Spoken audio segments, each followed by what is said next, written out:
भर के किसान कह रहे हैं।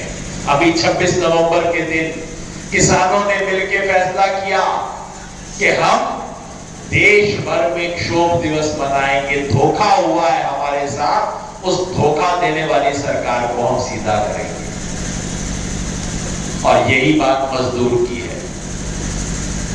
किसान आंदोलन के दौरान हमने सिर्फ किसान की बात नहीं रखी, क्योंकि किसान और मजदूर एक दूसरे से जुड़ा हुआ है। तो हमने पहले दिन से किसान आंदोलन में ये मांग की थी कि मनरेगा की जो मजदूरी है, मनरेगा का जो काम मिलता है, वो 100 दिन नहीं, कम से कम 200 दिन किया जाए मनरेगा के काम को। सहमत है मेरी बहनें इससे? जरा हाथ खड़ा करके बताएं जो बहनें इससे सहमत है। भाई हमारे भाई लोग भी सहमत हो, वो भी हाथ खड़ा कर दो, पाबंदी आपको भी ना है जी। तो हम सब चाहते हैं कि मनरेगा कोई दान नहीं है, ये हमारा हक है, हमारा काम है, मेहनत है। हर हाथ को काम देना सरकार की जिम्मेवारी है।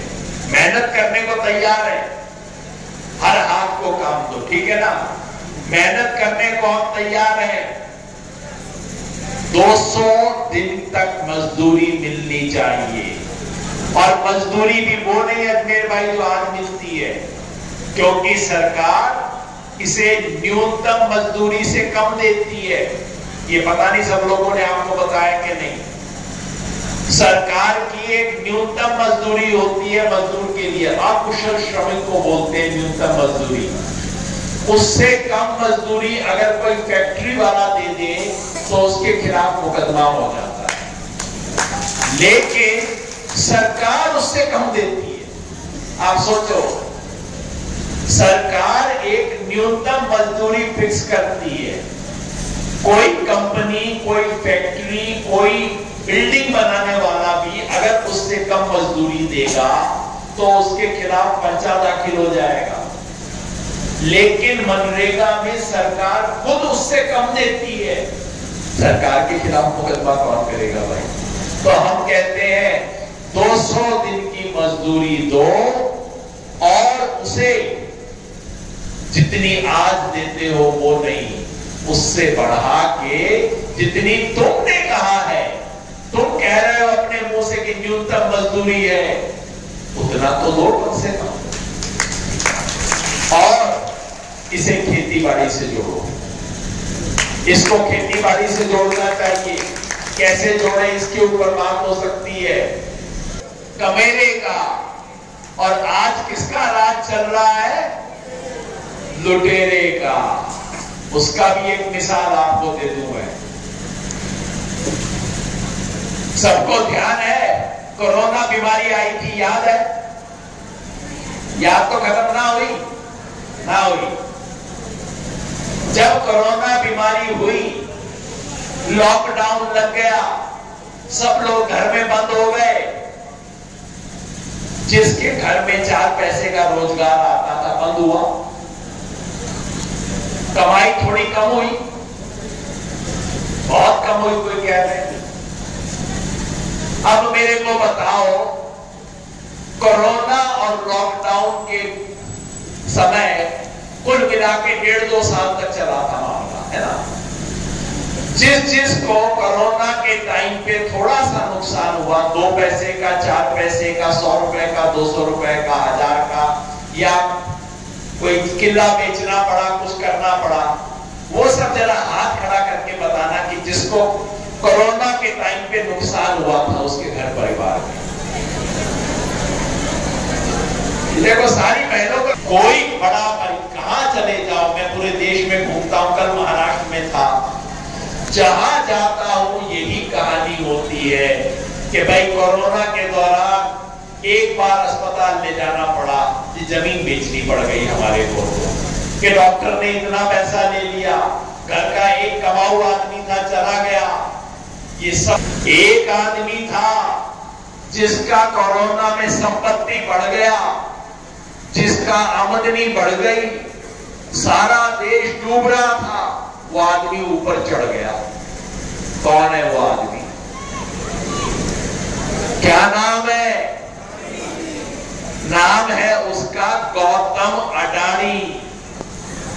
और गौतम अडानी किसका दोस्त है? मित्रों। तो जब वो मित्रों कहते हैं ना, वो गौतम अडानी की बात कर रहे होते हैं।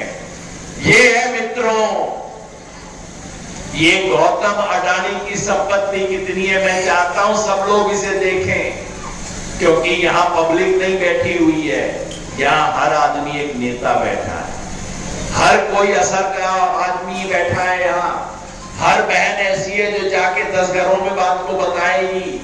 इसलिए मैं चाहता हूं हम सब याद रखें, जिस दिन इस देश में लॉकडाउन लगा, कोरोना के बाद देशबंदी हो गई, उस दिन गौतम अडानी की कुल संपत्ति कितनी थी?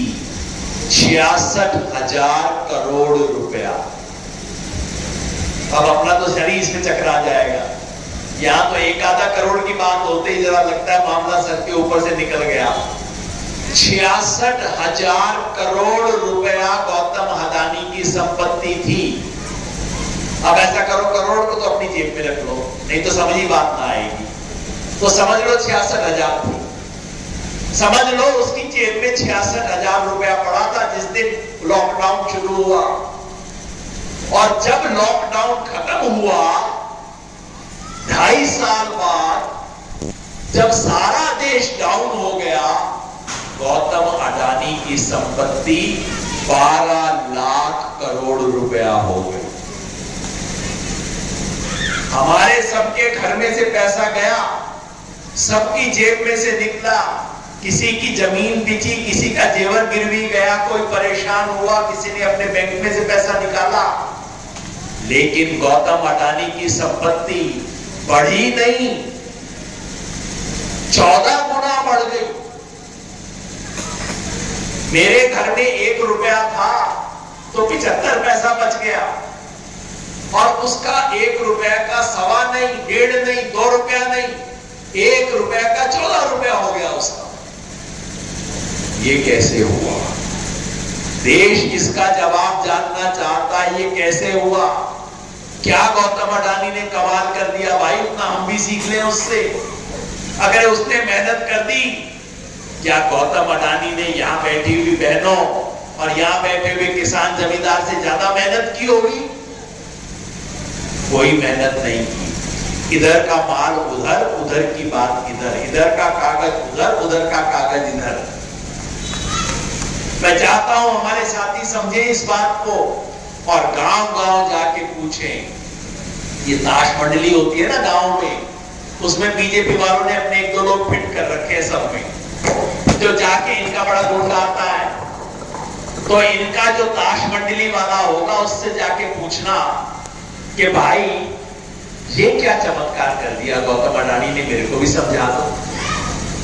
ये 66,000 करोड़ का 12 लाख करोड़ रुपया कैसे हो गया 2.5 साल में? क्या कमाल कर दिया, क्या जादू कर दिया, क्या उसने काम किया? एक काम किया, अपने दोस्त से बड़ी अच्छी दोस्ती करके रखी बस। और क्या हुआ मैं आपको एक मिसाल बताऊंगा, लंबी कहानी नहीं बताऊंगा। बंबई का एयरपोर्ट था, बंबई का एयरपोर्ट एक कंपनी के पास था, GMR उस कंपनी का नाम था। सरकार बोली लगाती है आजकल एयरपोर्ट पे, बोली लगा के उन्होंने लिया था एयरपोर्ट। अडानी जी घूम रहे थे, उन्हें लगा एयरपोर्ट तो अच्छा है, कहा कि ये तो मेरा होना चाहिए। जैसे पुराने जमाने में राजा महाराजा करते थे ना, कि घूमते हुए अरे तो अच्छी जमीन है, महल अच्छा है तो मेरा होना चाहिए। हमारे यहाँ भी एक जमाने में कुछ नेता लोग ये काम किया करते थे, याद है मुझे। तो अडानी जी ने कहा कि अरे ये तो बड़ा अच्छा एयरपोर्ट है, मेरे को दे दे। जिस कंपनी का एयरपोर्ट था उसने कहा ना भाई, बड़ी मुश्किल से बोली लगा के जीता है और हमें 15 साल के लिए मिला है, 15 साल का ठेका मिला है, हम यहां काम करेंगे। अडानी ने कहा ना, मेरे को दे दे। उसने कहा क्या यार मजाक बना रखा है, मैं कैसे दे दूं तेरे को एयरपोर्ट। तो अडानी जी ने कहा फिर देख लेना तो क्या होगा तेरे साथ। उसके 1 महीने के अंदर उस कंपनी पे छापा पड़ा। अडानी ने छापा नहीं मारा, अडानी तो कैसे छापा मारे, मोदी जी ने उस कंपनी पे छापा डलवाया। आईटी का, ईडी का छापा पड़ा। सारी मोदी जी के इशारे पे सारे सरकारी लोगों ने मिलकर उस कंपनी पे छापा मारा। उस लाला जी ने 1 सप्ताह में हाथ जोड़ दिए अडानी के पास, बोला भाई कितने में लेना है तू बता, मेरा जान छोड़। 1 हफ्ते के अंदर वो एयरपोर्ट इसके हाथ से हटके अडानी की जेब में चला गया। और जिस दिन अडानी की जेब में चला गया उस दिन ईडी और आईटी ने सारे छापे बंद कर दिए, सब कुछ ठीक हो गया। ये हुआ, ऐसे बढ़ी अडानी की संपत्ति। ये रातों रात 66,000 से 12 लाख करोड़ ऐसे नहीं हो गए। ये देश को लूट के बन रहे हैं पैसे। तो एक तरफ कमेरा वर्ग है जो काम कर रहा है, सर्दी में पानी लगा रहा है, तपती हुई धूप के अंदर खेत के अंदर खड़ा है, मजदूरी कर रहा है, खोद रहा है, सड़क बना रहा है। उसके पास बच्चे को स्कूल भेजने के पैसे नहीं है। उसके पास हर महीने राशन का इंतजाम रहता है कि दुकान खुलेगी राशन की, अच्छा राशन आएगा, जरा घर में 8-10 दिन तो अच्छे निकल जाएंगे। पूरे दिन महीना नहीं चलता, 8-10 दिन चलता है। लूट लूट के देश को खा रहे हैं। और जो इनके खिलाफ आवाज उठा दे उसका कोई ठिकाना नहीं उसके बाद। मैं आपको कल की बात बता रहा हूं।